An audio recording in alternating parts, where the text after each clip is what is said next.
The son of Palestinian President Mahmoud Abbas has secured a seat on Fatah's highest leadership body as initial results emerged from the movement's first Congress in the occupied West Bank in a decade. The three-day 8th General Conference in Ramallah, which began on Thursday and finished on Sunday, came as Fatah faces existential challenges following Israel's genocidal war on Gaza.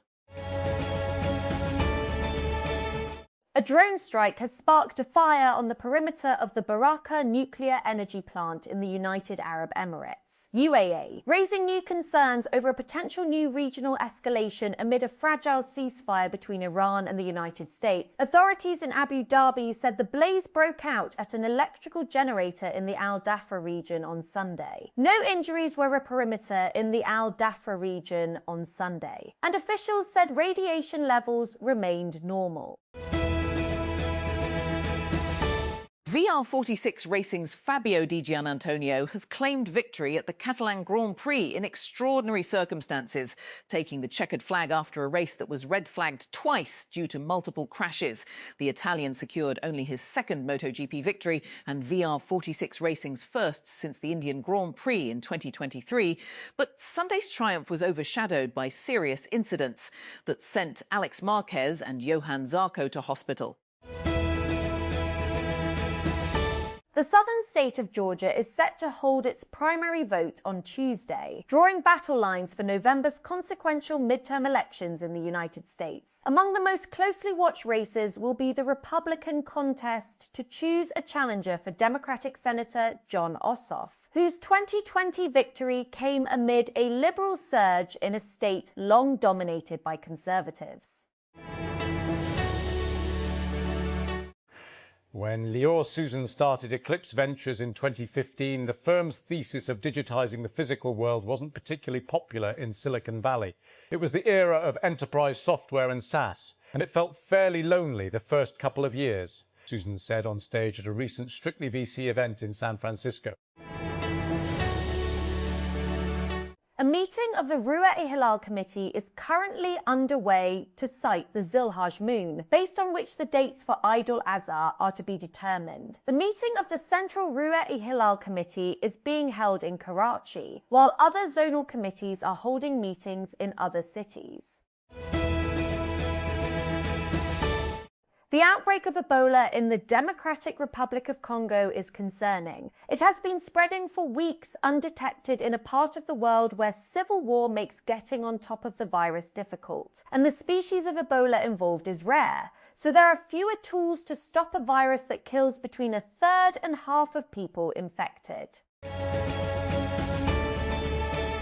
The killing of Izz al-Din al-Haddad, the recently appointed head of Qassam Brigades, the armed wing of Hamas, has dealt a symbolic blow to the Palestinian group in Gaza, but the impact on its military operations is far from certain. Al-Haddad was killed on Friday in a sophisticated dual strike on a residential apartment in Gaza City's Remal neighbourhood and a vehicle attempting to flee the scene. The delivery of heavy munitions into a densely populated area, packed with displaced civilians, killed 7 other Palestinians, including women and children, and wounded 50 people. A complete ban has been imposed on the entry of vehicles carrying animals onto motorways. According to a Central Region spokesperson, the decision has been taken to ensure public safety and maintain smooth traffic flow during Eid al-Adha. Officials noted that overloaded and unfit vehicles have previously contributed to serious road accidents. Fawad Chaudhry mistakenly called for Fatima Sana to be made captain of Pakistan's women's cricket team, even though she already holds that role, turning his tweet into an embarrassing factual blunder that social media quickly picked up on. On May 16, 2026, Fawad Chaudhry posted on X, Twitter, "Can we make Fatima Sana captain of Pakistan cricket team, please?" linking to coverage of her record-breaking fastest 50 in women's T20Is. Islamabad. The National Highway and Motorway Police, NHMP, has imposed a ban on the entry of vehicles loaded with sacrificial animals on motorways, according to an official statement released on Sunday. Overloaded, unfit and improperly loaded vehicles often lead to traffic congestion and serious road accidents. The statement said. Opener Mamadul Hassan Joy struck a fluent half-century after the bowlers dominated to put Bangladesh firmly in command of the second test against Pakistan on Sunday. Bangladesh, who lead the two-match series 1-0, closed day two on 110-3 in their second innings, leading by 156 runs in Sylhet.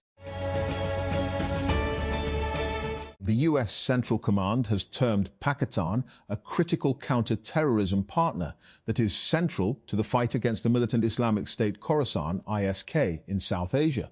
The remarks were made by CENTCOM Commander Navy Admiral Bradford Cooper, who testified before the Senate Armed Services Committee earlier this week on the progress of Operation Epic Fury, Washington's campaign against Iran that began on February 28 and is paused for now. The World Health Organization on Sunday declared an Ebola outbreak in the Democratic Republic of Congo and Uganda a public health emergency of international concern.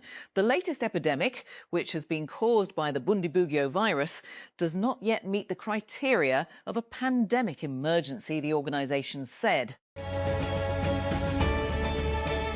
An Ebola outbreak caused by the rare Bundibugyo strain has killed dozens in Democratic Republic of the Congo and is spreading into Uganda, raising fears of regional transmission.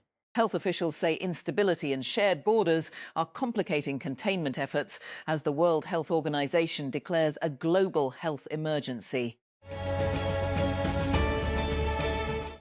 Researchers in the United States have developed an experimental chewing gum designed to kill viruses in the mouth by trapping them before they can infect human cells. The study, conducted by scientists at the University of Pennsylvania, tested a gum infused with plant-based antiviral proteins. These include a modified form of ACE2, which acts as a decoy target for SARS-CoV-2, the virus responsible for COVID-19, and a bean-derived protein called frill, which can bind to influenza and herpes viruses.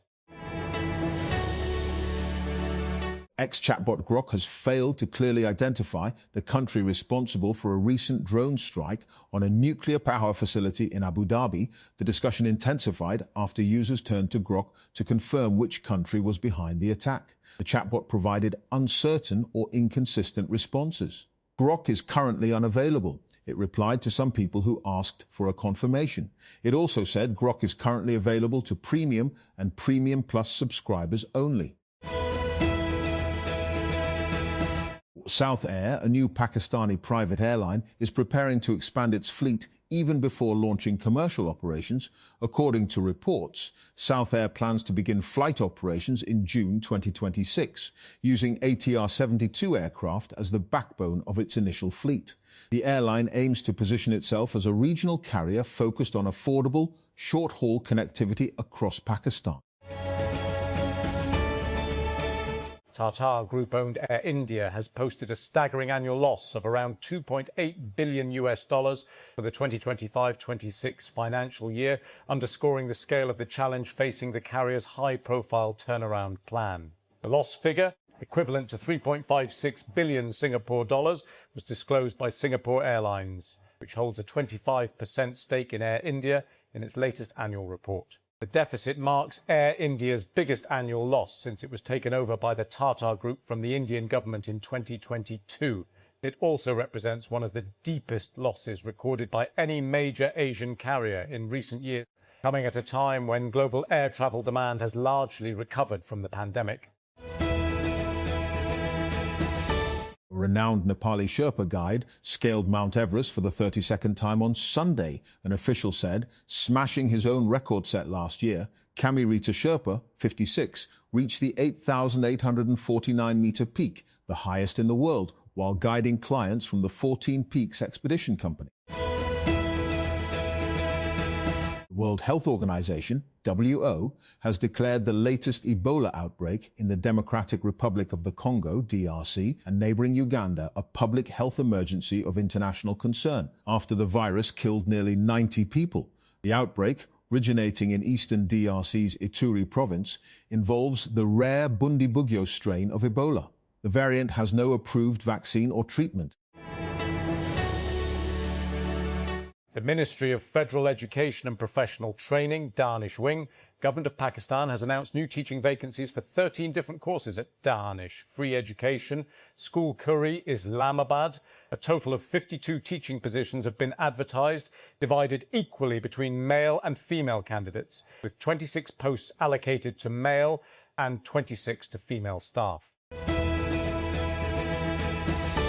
Pakistan's auto industry is expected to continue its recovery trend in FY 2025-2026, with total vehicle sales, including local manufacturers, non-palm assemblers and used imports, projected to reach around 297,000 units.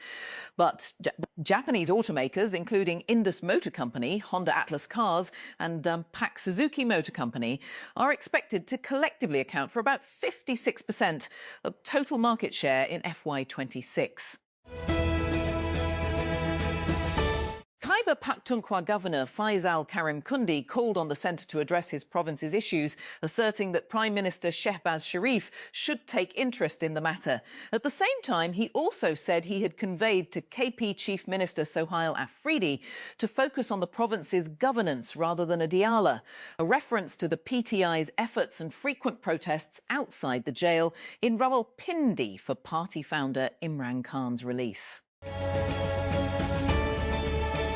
World Health Organization, WHO, on Sunday declared an Ebola outbreak in the Democratic Republic of Congo, DRC, and Uganda a public health emergency of international concern, posing risks to neighboring countries. The WHO said the outbreak, caused by the Bundibugyo virus, does not meet the criteria of a pandemic emergency, but that countries sharing land borders with the DRC are at high risk for further spread. 3 people were killed overnight in a large-scale Ukrainian drone attack on the Moscow region, Russian officials have said. A woman died in a house in Khimki, north of the capital, where a person was trapped under rubble, Regional Governor Andrei Vorobyev said. A man and a woman were killed in the village of Pogorelki.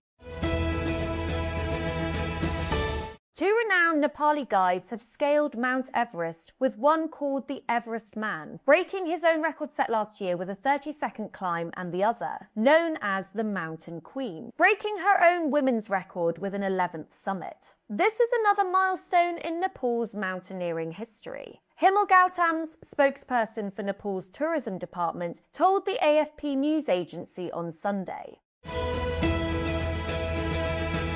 US Senator Bill Cassidy has lost his Louisiana Republican primary after years of criticism from supporters of Donald Trump over his vote to convict the United States president during his 2021 impeachment trial linked to the January 6 Capitol attack that year. Cassidy failed to secure enough support in the southern state on Saturday to advance to a runoff, finishing behind Representative Julia Letlow and State Treasurer John Fleming.